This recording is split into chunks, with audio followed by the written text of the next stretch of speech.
La une politique. Bienvenue à tous avec moi dans ce studio. Alpha Mamadou Diallo, bonsoir Alpha, bienvenue. Bonsoir Jamila, bonsoir à tous. Emmanuel Milimono, bonsoir. Bonsoir Jamila, bonsoir à tous. Et je le disais tout à l'heure, le ministre de la Sécurité donc, et de la Protection civile ainsi que le procureur général près la Cour d'appel de Conakry annonce des poursuites contre les présumés auteurs de l'assassinat ou du meurtre du jeune homme sur l'axe Amdalaï Bambé-Tokouza. Quelle portée ont ces annonces ? La portée va dépendre de ce sur quoi ça va aboutir. Parce que vous savez, c'est vrai, c'est quand même déjà à saluer que pratiquement les différents acteurs, en tout cas les principaux acteurs que sont le ministre de la Sécurité et le procureur général puissent déjà se mettre en branle dès qu'un cas de décès est annoncé au cours d'une manifestation. Ce n'est pas toujours le cas, surtout... Peut-être que c'est la première fois que ça arrive. Dès le lendemain, on a des annonces non seulement du ministre, mais aussi du procureur général. Voilà, c'est bien ce que je voulais souligner. C'est bien déjà que très rapidement, dès que le cas est enregistré, que ces deux acteurs, ces principaux en tout cas acteurs, se mettent déjà en branle parce que c'est une mort par balle. Et quand c'est une mort par balle, évidemment, on passe tout de suite au ministre de la Sécurité. Et évidemment, côté justice, il faut bien que ce soit un procureur qui se mette sur pied pour déclencher une action. Donc, sur ce point déjà, c'est salutaire parce que c'est, comme je l'ai dit tantôt, c'est assez rare que nos autorités se lèvent quand il y a un mort. Et on en a connu plus de morts dans ce pays sans que... Des centaines, parfois des poursuites qui sont annoncées et qui ne viennent pas. Ou alors un procureur qui vient sur un plateau de télévision pour annoncer des actions qui n'aboutissent pas. Mais là, on a affaire à un procureur quand même qui se déplace, qui va sur le terrain, qui va voir les victimes, qui va voir les familles des victimes. C'est important déjà du côté social, du point de vue social.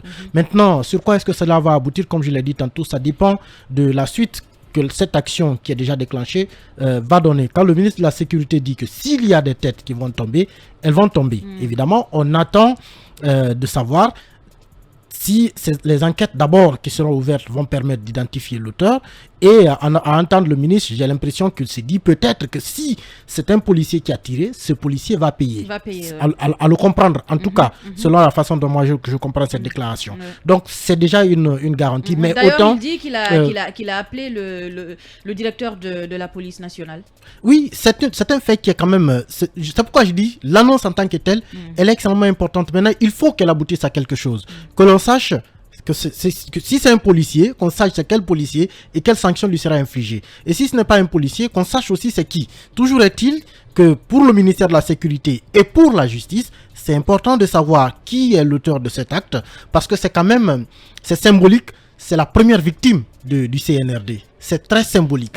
C'est important dès maintenant qu'on donne le temps. Mais les gens non, il faut espérer que ça ne continue pas. Il faut espérer que ça ne continue pas. Et cela va dépendre justement des premières actions qui vont en tout cas sanctionner ce premier cas. Si on arrive à reconnaître, en tout cas à faire la lumière sur ce premier cas, je pense que ça va mettre tout le monde en garde finalement pour les manifestations à venir. Parce qu'évidemment les manifestations, elles auront lieu. On ne peut pas les empêcher, elles auront lieu. Mais il faut s'assurer justement qu'elles se déroulent très bien, qu'une manifestation ne conduise pas systématiquement à une mort. Parce que vous avez des gens qui se réveillent, évidemment, du jour au lendemain, qui constatent une hausse du prix du carburant et qui manifestent leur mécontentement. Mais si on enregistre un mort dans ce cas, ça veut dire que demain, des questions plus importantes peuvent se poser débat, peuvent entraîner des manifestations plus importantes et peut-être peuvent entraîner des morts plus importantes. Il ne faut pas qu'on en arrive là. C'est pourquoi il est important de bien sanctionner déjà ce premier cas, de faire toute la lumière là-dessus et que si l'auteur est appréhendé, qu'il puisse répondre justement des faits de meurtre,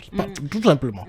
Alors, Alpha, est-ce que vous y croyez finalement, ces annonces de Charouette, au vu de tout ce qui s'est passé, est-ce que vous faites confiance à la justice guinéenne aujourd'hui? Est-ce que vous pensez que les choses ont changé d'une manière ou d'une autre? Bon, on regarde un peu les actes que Charles Wright a eu à poser ces derniers temps, depuis qu'en tout cas qu'il occupe le poste de procureur général près la Cour d'appel de Conakry. Il y a à espérer on peut espérer. Maintenant, il reste à savoir, comme l'a dit Emmanuel, est-ce que ça va aboutir? Est-ce que ce n'est pas un effet d'annonce? Est-ce que la boussole dont on a tant vanté par le CNRD, elle va finalement décoller pour nous emmener là où on souhaite? Là est la grosse question. Le ministre a fait cette annonce, des têtes vont tomber. On avait entendu ça à un moment donné du temps de Alpha Condé, sauf que des têtes ne sont jamais tombées. Des têtes sont tombées, peut-être pas celles qui avaient été annoncées. Bon, peut-être, mais tout compte fait, sur les différents assassinats qu'il y avait eu, il n'y avait jamais eu d'éclaircissement. C'est un seul policier qui avait été arrêté, qui a passé près de 4 ans en prison, le capitaine Gali, et qui, voilà, après 4 ans d'emprisonnement, a été finalement acquitté parce qu'il n'y avait pas de preuves contre lui. Donc, c'est pour dire que ces annonces-là, comme je l'ai dit, espérons que ce ne soit pas des effets d'annonce et que les actions seront menées concrètement, que le procureur va y aller jusqu'au bout, qu'il aura les coups de franche pour pouvoir mener les investigations nécessaires en vue de retrouver ceux qui ont commis cet acte, parce qu'après tout, moi, je suis vraiment très dessus qu'on parle de premier ou de la première victime du CNRD. On ne devrait même pas en arriver là. Malheureusement, le décompte macabre, il doit s'arrêter. Ça doit vraiment s'arrêter. Il y a eu trop de familles endeuillées dans l'axe et en Guinée de façon générale. Donc, on a intérêt vraiment à revoir un peu la façon dont les manifestations se passent. Donc, ça doit être géré. Donc, je pense que cette annonce, on attend de voir ce que ça va donner. Est-ce qu'ils vont faire preuve de pragmatisme, de réalisme? Est-ce qu'ils iront jusqu'au bout? Et là est la grosse question. Alors, Emmanuel, l'axe qui renoue avec les manifestations, bon, peut-être sociales ou politiques, on peut le considérer comme ça. Mais beaucoup de personnes estiment que c'était une chose qu'on pouvait finalement éviter. Ça fait longtemps quand même qu'on dit qu'on peut éviter d'en arriver aux manifestations. Et comme je l'ai dit tantôt, les manifestations les plus importantes n'ont pas commencé. Attention, nous sommes de toute façon, il y a une possibilité d'éviter cela et que le CNRD engage de vraies discussions avec les acteurs politiques. Parce que là, on le voit par exemple, on va en arriver tout à l'heure dans le cadre de l'augmentation du prix du carburant, les syndicalistes n'ont pas été associés. Et c'est ça qui a été justement décrié depuis là. Quand vous allez sur la question du chronogramme ou sur les autres aspects liés à la transition, les autres acteurs se plaignent de ne pas avoir été associés. Ils se plaignent de ne pas avoir un cadre de dialogue sérieux. Donc, la question du dialogue est importante. C'est important que l'on pose sérieusement ce débat, que le CNRD, que le gouvernement de transition accepte d'échanger avec les acteurs, quel que soit le problème. Parce que c'est vrai, nous sommes dans une période exceptionnelle. Et quand c'est exceptionnel, évidemment, vous êtes arrivé, vous avez pris le pouvoir, vous l'avez arraché des mains de quelqu'un. C'est pas le peuple qui vous l'a donné. Il faut conjuguer en tout cas avec les acteurs qui sont sur place. Il faut s'entendre avec toutes les franges de la société sur toutes les questions qui peuvent avoir des portées nationales. Parce que lorsque vous regardez justement cette question d'augmentation du carburant, même avec Alpha Condé, qu'on a accusé de tous les noms d'oiseaux, lui, il échangeait avec les acteurs sociaux. Il discutait avec les acteurs sociaux. Et parfois, on trouvait des arrangements avec les syndicalistes avant d'aller à la hausse. Même la dernière hausse, c'était le cas. Il a fallu des tractations avec des acteurs, même si ces acteurs ont été décriés après, mais il y a eu des tractations avant que le gouvernement ne fixe le prix du carburant. Mais lorsque vous vous levez du jour au lendemain et que vous augmentez, vous n'avez échangé avec personne, vous n'avez prévenu personne, évidemment qu'il faut s'attendre à des remous. Et ces remous, quand vous n'arrivez pas après à les gérer, il faut maintenant faire en sorte que, quand ça déborde, que quelqu'un paye. Et on en est à ce point aujourd'hui. Moi j'ai dit que, je répète encore, les manifestations les plus importantes n'ont pas encore commencé. Nous ne sommes qu'à des petites revendications d'ordre social et spontanées en plus. Elles sont spontanées parce que c'est entre l'annonce de la hausse du prix du carburant et le matin. Donc, tout s'est préparé la nuit et le matin, des gens crient leur mécontentement. Il y a un mort.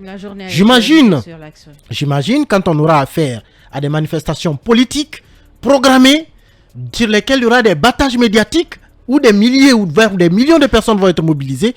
J'espère que ça ne sera pas géré de cette manière-là, que facilement une balle puisse sortir et aller tuer quelqu'un. Pour l'instant, on ne sait pas qui l'a fait, mais il faut faire en sorte justement que ce cas-là soit le dernier au cours duquel une balle peut tuer un manifestant. Merci.